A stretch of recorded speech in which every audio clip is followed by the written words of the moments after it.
Welcome back to the Munn Avenue Muse podcast, brought to you by the MunnAvenuePress.com. That's MUNN AvenuePress.com.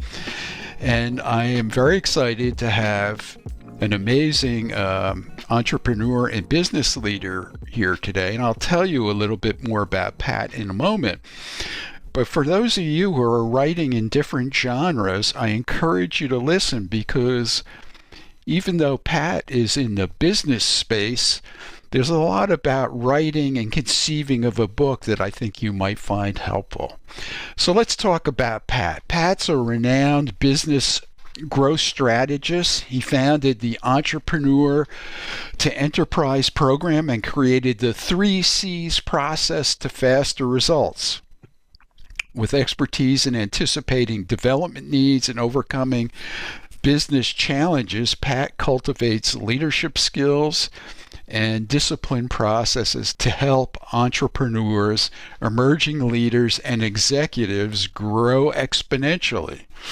And he has written a book, which we had the honor to help publish, called Obstacles to Opportunities. It's called Obstacles to Opportunities. And let's hear from Pat. So welcome, Pat. Thank you for joining me today. Hi, Charlie. Great to be here. I've been looking forward to this. Yeah. And by the way, Pat is usually smiling and upbeat, so I think that's part of his success formula. So Pat, you have an amazing background as an entrepreneur, a leadership coach, and educator. Why don't you tell us a little bit about that? Sure. Charlie, I guess I started out, getting out of high school. I decided I didn't want to go to college. I was so busy trying to figure out how I get out into the business world and try to make a few pennies, And I started a business. Not too long out of high school. It was a little residential concrete business. People ask me all the time, how the heck did you get into that, And I had an uncle at the time that was a concrete finisher, and I went into this business with my cousin, and he and I sort of used my uncle as a mentor to say, okay, before we go out and do these first set of steps or this driveway, how do we do this, right? So that was sort of where I cut my teeth on my first business, and quite frankly, where I really learned some of the things I know we'll talk about today, Charlie, what mentorship is all about, because of how we got some insights from an uncle at the time who was much further along in the process than we were, and we got out there and started tackling challenges quite early, and didn't know what we didn't know. But figured it out along the way, and I left that business and went into a trade show business, which I'm very thankful for, and we had some great success there, and that's sort of reflecting on that world, if you will, really got me thinking about building businesses myself versus how I could help other leaders take on their own challenges. Things like, growing their business, leading a team, or figuring out how to move, frankly, from one stage of growth to the next. So having built in my own businesses, when I went from that concrete business, I went to a trade show business, I went to owning a sports academy, and that was a turnaround situation, and some other things I got into.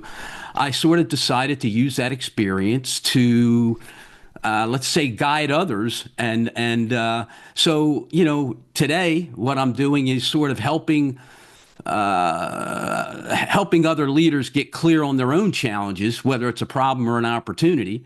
And then we figure out the best path to move them forward and how to get everybody aligned to sort of make it happen. From an early age, I always wanted to get into my own business. That old saying, be careful what you ask for, you just might get it. But it's been a great journey for me. And today I just have a lot of fun helping others tackle some of the challenges I have, as well as, quite frankly, maybe running up against something I haven't seen, so I can continue my own learning journey. So it's been a great ride for me, and I'm continuing it, and it's a lot of fun.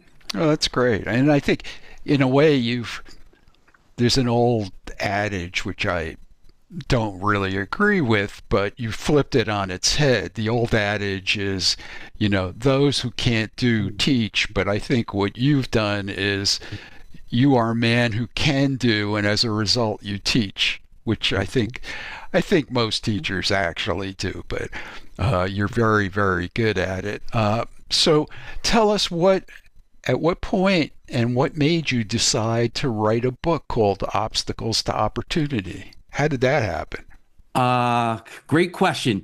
Two things that resonate with me as you ask that question, Charlie, is I remember back in my early days with my partner when we were in the trade show business, we always talked about we got to write a book one day because of all the darn things that we were facing, in growing that business. And so I think somewhere inside of me that was there, right? But then as I took my journey in my own businesses and got into helping other leaders, I focused on that whole mentorship concept, right? And I look back at how many people, quite frankly, really helped me get through so many challenges. And I don't know that I would have gotten through them, or let's just say I got through them easier, if you can even say that, because of the help of people that had been where I was trying to go, right? So, a few years back, I decided, maybe it's time to focus on this book. So in doing it, I started to reflect and learned so many things the hard way, right? The late nights, the high pressure decisions, and plenty of trial and error. And as I alluded to, I was lucky to have people along the way to help me avoid the landmines, and that made a big difference for me. So the book, in my way, is me trying to do the same for others. And, it's not just about getting through those tough spots. It's about how to pivot, right? How to pivot into turning points that actually move you forward. So often we get stuck, right, Charlie? We all get stuck, and it's so critical not to wait for that perfect idea, that perfect moment that often keeps us stuck, right? We should be saying, how do we just take that first step? And then if we learn how to pivot, right, once we're in motion, the real path will reveal itself, right? So having learned that over and over, because I tend to be a perfectionist at times and a control freak, which I've learned to manage, the book, I wanted to pass along some of the things that helped me that would help others. I wanted to get other leaders involved telling their stories, which we have.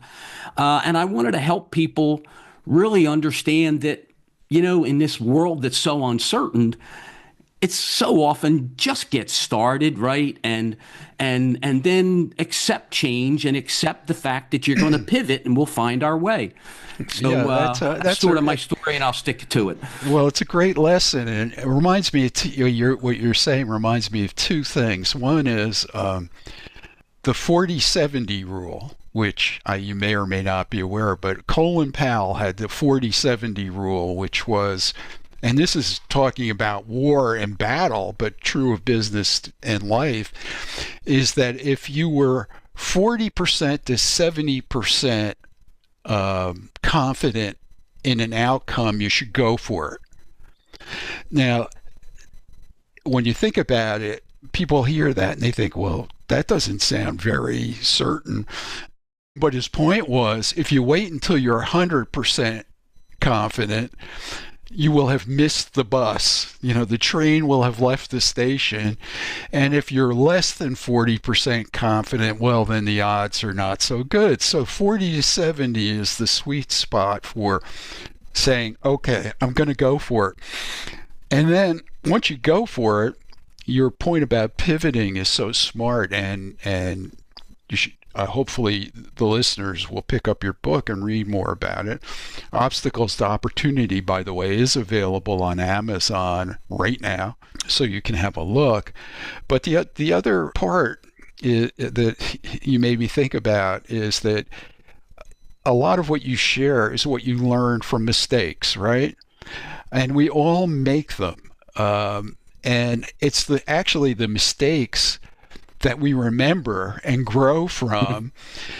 And there's a kind of an old saying that the stupid person doesn't learn from his or her mistakes.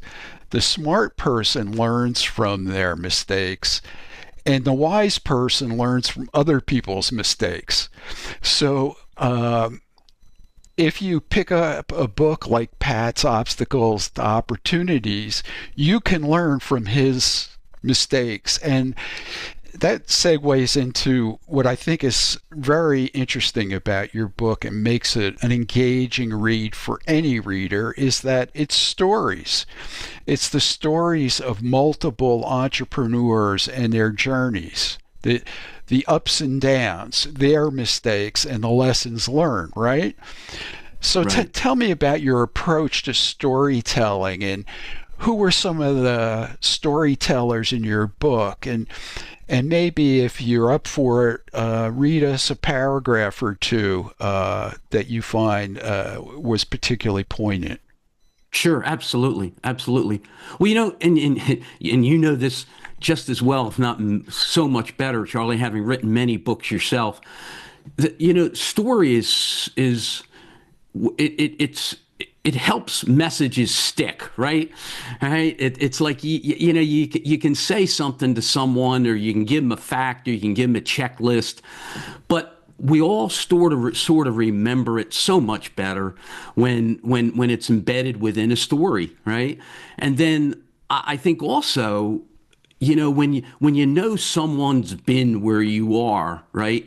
You can really it really resonates with you, and you say, geez, I really want to listen to this. So all of a sudden, people talk today in content and all the stuff going on in social media. They talk about pattern interrupts, or what's a good hook to get people, to listen, or to pay attention to what you have to say.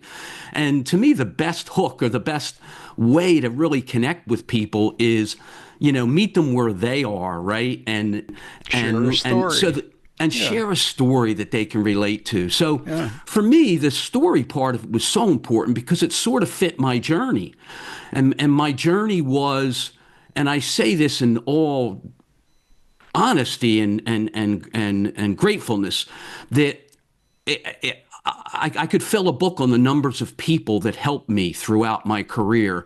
However good or bad I did things, or however successful or unsuccessful I was, they just did so much for me. And so in writing this book, it's not just about me. It's not just about what I accomplished, or the things that I want to share. It was like my own journey was how I was able to access others. And sometimes they were there at the right place at the right time, and I don't even know why, right? Can you give us an example of one, or maybe read us a paragraph or two? Oh, absolutely, absolutely. There was, there was just one story, and then I'll get to the book, Charlie. I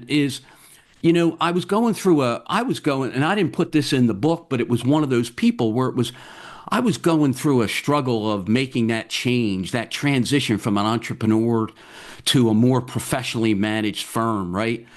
And there was a man who his name was Maurice Mascarenhas. Okay, he was from Bombay, India, and I had this opportunity to get a lot of insights from him, and it was at a time where I was really stuck. And I really learned that I wasn't the only one that was in this kind of situation. It's all part of making that transition, right, from an entrepreneur to what I say is a blend of entrepreneurism and professional management, right? And he taught me so much how to think, okay, because we are what we think, right? So he taught me how to think differently, plan differently, and ultimately implement differently, because we all think that what got us there is going to get us to the next spot, right? And we got to figure out that, okay, just because that was successful doesn't, let's not throw it out if it still works, but so often it's got to change, right? So in that process, that was one thing in my story in making that change, that all of a sudden someone was there that was able to give me a lot of insights to help me see I wasn't in this alone, right? And I guess I was leafing through the book here. There was one thing that might fit that, Charlie, and I'll read it. Please do. Okay. In the book, it's in the early stages of the book. It says a key driver for me is that I learned business building through, and I have this one for myself, and then if we have time, I have another one, but you'll tell me, I'll talk forever, Charlie, so you'll have to shut me up, buddy. But a key driver for me is that I learned business building through trial and error during various growth transitions that proved satisfying yet frustrating. I found that this frustration doesn't always come from failure, but often from the inevitable growing pains that accompany success. It truly energizes me when I can have an impact. People describe me as a problem solver and, more importantly, a problem identifier with a keen sense for uncovering and solving issues before most even know the problem is on the road ahead. To this day, my trial and error experience has led me to create a sequenced approach for tackling any big business challenge and creating the fastest path to a solution, from concept to strategy through implementation to results. I'm energized by the impact that this approach can have, and I'm passionate about helping others anticipate and overcome roadblocks on their journey. Now, I read that, Charlie, and I thought of that because there was someone tried to help me connect with someone that was looking for help a while back, and they told me about what these people need, and I said, "Oh, geez, that sounds like fun to me," right? And the guy looked at me and he said, "You got to be nuts. You think that's fun? There's all kinds of problems over there, right?" And I said to him, I said, "Well, that really is what is fun to me, because, whether you're starting a business and building it or tackling a challenge, you're having to build something, right? And there's opportunity in there." So what I always say to people is, and we talked about it earlier, what got you there won't get you to the next spot, right? But in reading that, I always say, here's what you need to do. Focus on two things. What's next? What do you got to do right now? And what's next? And accept the fact, okay, that real progress happens, all right? Because you'll just focus on those two things, right? And I always say, have one foot in the present and one foot in the future, okay? Because if you're doing that as a leader, you always got to solve today's problem. But at the same time, you're always got to anticipate what's next. And that's really challenging in a world of overwhelm when all the problems are coming at us, right? So I guess the story around that is, embrace that overwhelm, and it can be fun because it's challenging, okay? But it's just, look at it this way. Solve today's problem, and then if you don't know what's coming around the bend, find people that have been there, because they'll tell you what's coming around the bend. And while you're solving today's problem, you can also anticipate what's next. And if you do those two things, you'll find your way back to what we said earlier, those pivots, right? The next step in those pivots. Well, you have the advantage in a way, when you say it's fun, it's interesting because the person that's involved in the business and facing maybe a slew of problems, they're emotionally involved and stressed by what's going on. you, as an expert and an outside consultant, can unemotionally look at what's involved and help sort of clear the confusion away. So I think, and so for you, and I've done my share of management consulting along the way too. It's an interesting puzzle to solve. We don't have to sweat it so much. Some years ago, I met the guy who negotiated the release of the Iran hostages. Mm. And he said the secret to being a great negotiator, and this is similar to being, a great consultant or a great educator. He says the secret to great negotiation is that I really, really, really care, but not that much.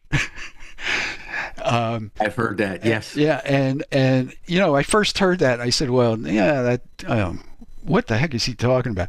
But then, he went on to talk about, he says, that's why I can't negotiate with my daughter, is because I'm emotionally involved. But if I'm dealing with the Iran hostages or a big merger or whatever you're negotiating, if I don't have that emotional involvement, then I can look at things more clearly.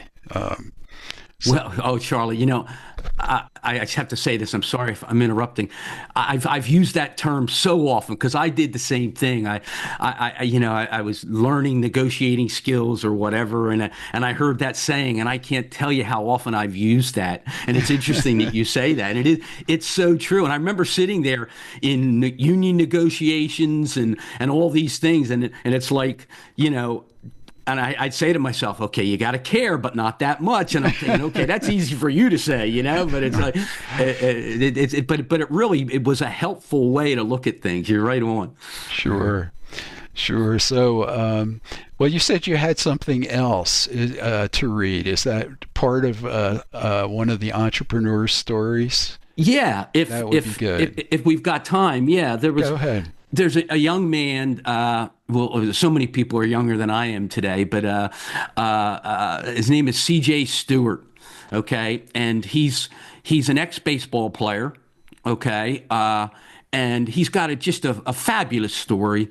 He had a nonprofit. He had a for-profit business where he teaches athletes at all levels, professional, amateur. Youth, and what a gift to be able to teach and communicate with people at all those levels, right? And skills, okay?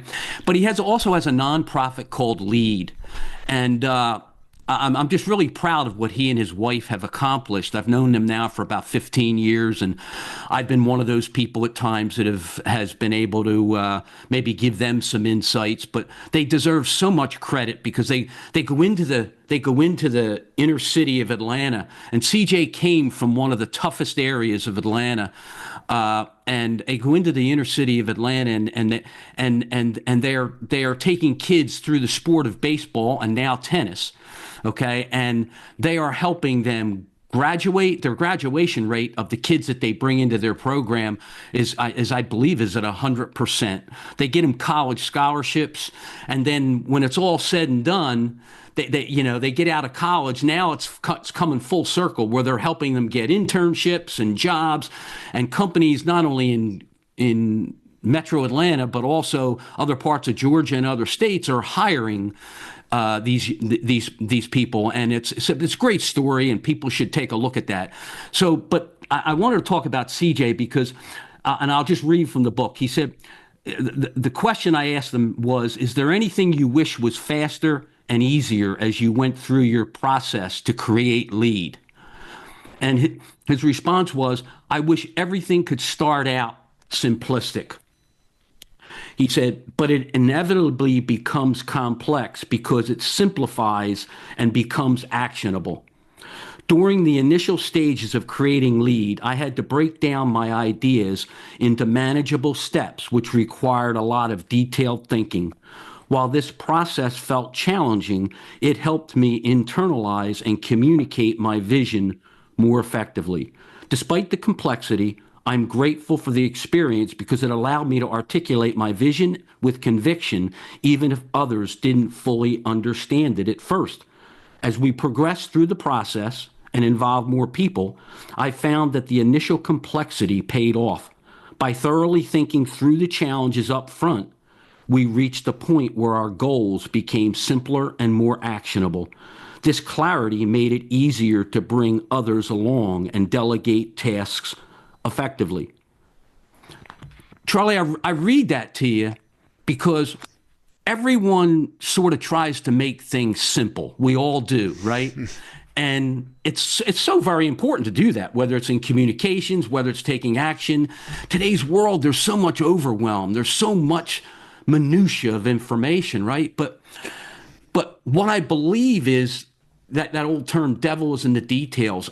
You take an idea, one, you got to articulate that, but you always have to be a step ahead of others, right? When you're bringing them along, and CJ gets that, right? And so in that, you got to get complex to get simple, And I can get into the detail too much because I'm an operator, right? I mean, it's the minutia of action, of activity, of making, of implementation. It's where we all fail, right?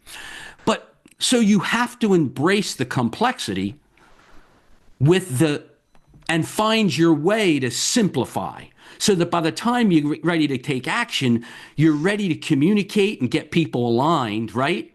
Okay. But everyone, they don't want to get into the complexity because it's hard. And everyone says, hey, you got to keep it simple. So I thought that was important because in tackling any challenge, you got to jump into the complexity, and embrace it. And then you'll simplify it, if that makes sense, Charlie. Well, there's another advantage to that, which is your ability to handle complexity adds value. So, for example, you could attempt to publish a book yourself, but it's quite complex and nuanced. So that's why we have Munn Avenue Press, because we can handle all those little complexity and nuances that people either don't want to handle, or if they don't have the experience to handle, fumble the ball and make lots of mistakes. So complexity, you're right, you should embrace the complexity. I remember way back in one of my early business careers, I had a chain of retail home furnishing stores, and we got up to a point where we had like 95 salespeople. Mm-hmm. And we charged $1 or $2 more for our product than our competitors. And so I had a salesman walk, and we gave the value because we gave incredible service. So a salesman walked into my office one time and said, "Hey, the guy down the street is selling this product for $2 less,"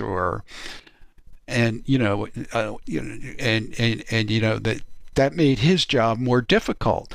I said, "Well, that's why I need you. I mean, if we were going to sell it for less than the guy down the street, why would I need you? I need you to explain what they're getting the extra value for." So,